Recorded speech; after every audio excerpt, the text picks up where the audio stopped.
Achieve करेंगे, तो ये विदाई आपकी नहीं है, क्योंकि आप जब तक जिंदा रहेंगे तब तक ये स्कूल आपसे जुड़ा रहेगा। कल आप आईएएस बनेंगे, आईपीएस बनेंगे, डॉक्टर बनेंगे, इंजीनियर बनेंगे, जब भी आपसे कोई पूछेगा कि आपकी स्कूलिंग कहाँ से हुई, तो आप कहेंगे कि मैं बीडी पब्लिक स्कूल से पढ़ा हूँ।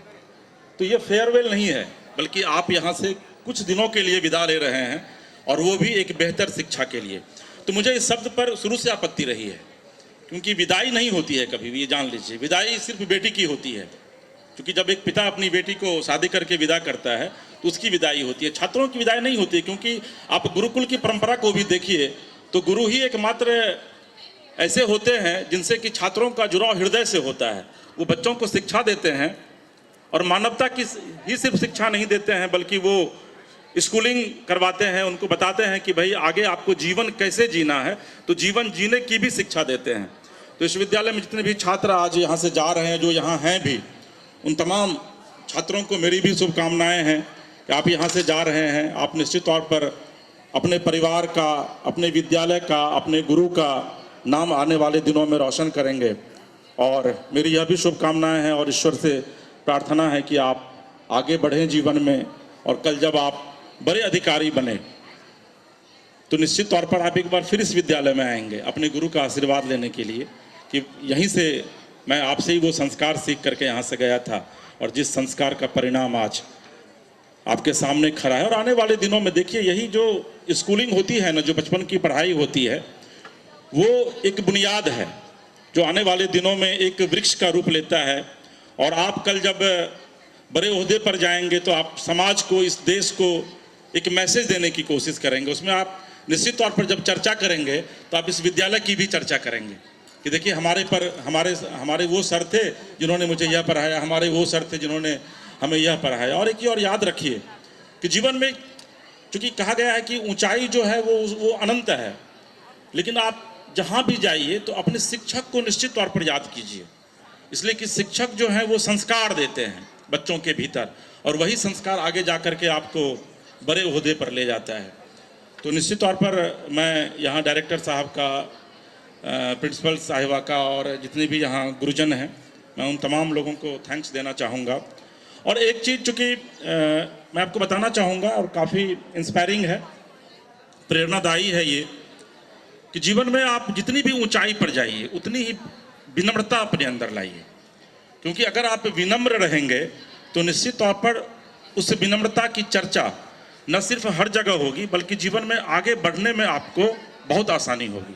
कहा गया है कि who that is down needs fear no fall. तो अगर आप विनम्र हैं तो विनम्रता आपके जीवन की सबसे बड़ी पूंजी होगी।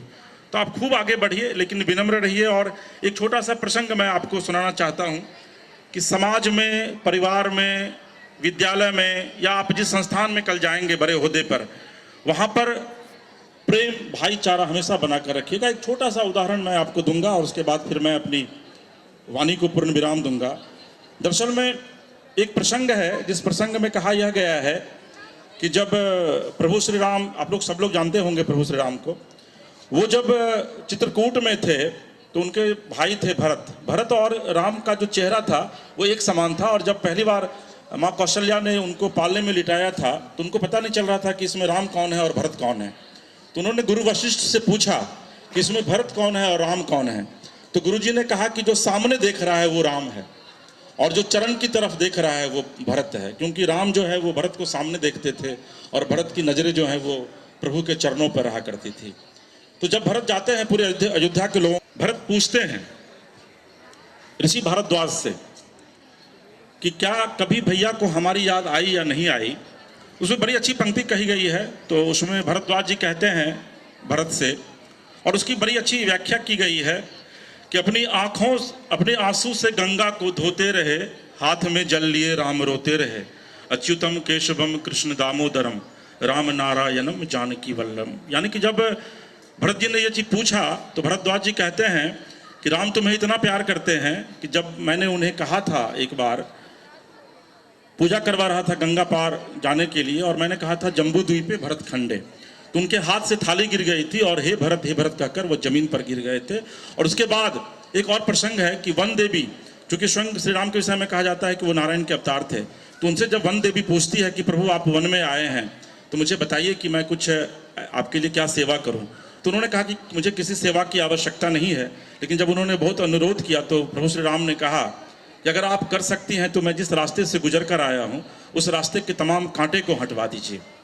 उस पर वन देवी ने कहा कि प्रभु आप तो आ गए हैं, फिर आप ये।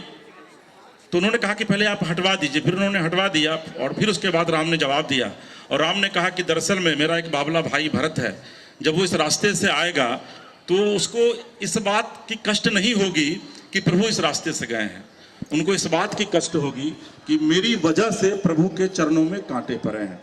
तो भ्रातृत्व प्रेम की एक मिसाल है। तो आप जितने भी छात्र हैं यहाँ पर, गुरुजन भी हैं, हालांकि गुरु तो बहुत ज्ञानी होते हैं, लेकिन उनसे भी मैं ये अपील करना चाहूँगा, और हो सकता है कि मेरी अपील थोड़ी रंग लाए तो मेरा भी जन्म कृतार्थ हो जाएगा, कि अगर आप अपने घरों में हैं तो अपने भाई से राम और भरत की तरह ही प्रेम कीजिए।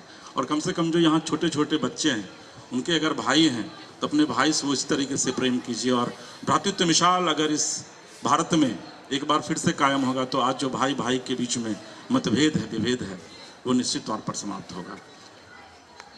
इन शब्दों के साथ एक बार फिर से मैं आप तमाम छात्रों से के उज्जवल भविष्य की कामना करता हूं, और साथ ही साथ राय साहब का, प्रिंसिपल साहिबा का भी धन्यवाद करता हूं कि उन्होंने मुझे बोलने का अवसर यहाँ प्रदान किया।